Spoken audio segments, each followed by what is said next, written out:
Bonjour, je m'appelle Audrey Bonassi, je suis infirmière au centre d'hébergement temporaire de Saint-Gilles-Croix-de-Vie.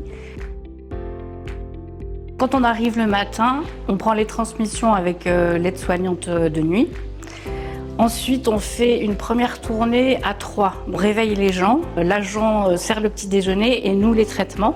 On aide l'aide-soignante à lever les gens, à les préparer, les asseoir sur leur fauteuil s'il faut. Et on distribue les traitements à ce moment-là. Donc après, de 9h jusqu'à 11h, c'est les soins, la partie administrative aussi. On reçoit des mails par rapport à la pharmacie, par rapport à des services quand on attend des comptes rendus, par rapport à des médecins qu'on a contactés. On prend aussi des nouvelles de personnes qui sont hospitalisées.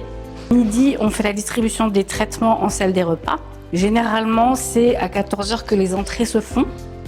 Donc du coup, une entrée, ça peut durer assez longtemps parce qu'on fait un recueil de données avec la personne. Donc on prend vraiment un maximum d'informations. On prépare les traitements de l'entrée vers 16h30. On communique aussi avec nos collègues par rapport aux habitudes de la personne, son autonomie, qu'est-ce qu'elle prend au petit déjeuner, s'il y a du diabète, enfin tout ce qu'on a appris, on le communique après en équipe. Et après, on fait nos transmissions jusqu'à 17h30. Ça va être la coordination de tout le parcours médical des résidents qu'on accueille. Organiser les soins, ça veut dire communiquer à l'équipe pluridisciplinaire. On va s'occuper de la préparation des piluliers aussi, faire attention à leur état général et on va mettre en place un protocole de soins, se mettre en contact avec les médecins. C'est vraiment s'assurer du bien-être du résident et s'occuper du suivi médical. Il est hyper important. Comme le matin, il y a les toilettes. Donc les aides-soignantes font les toilettes pendant que nous, on fait les soins. C'est là où elles vont aussi nous appeler pour demander notre avis. Donc on communique vraiment à chaque étape du soin. On travaille toutes vraiment en collaboration. Honnêtement, c'est très fluide. Ça se passe très bien. On a aussi des super moments. Du coup, on peut rigoler entre nous et avec les résidents.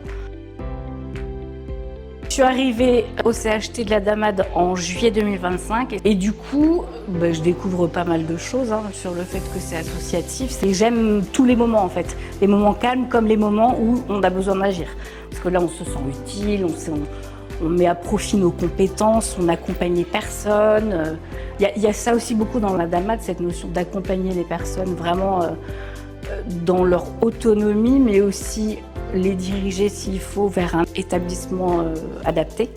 Parce que nous, on va être un tampon entre deux lieux en fait.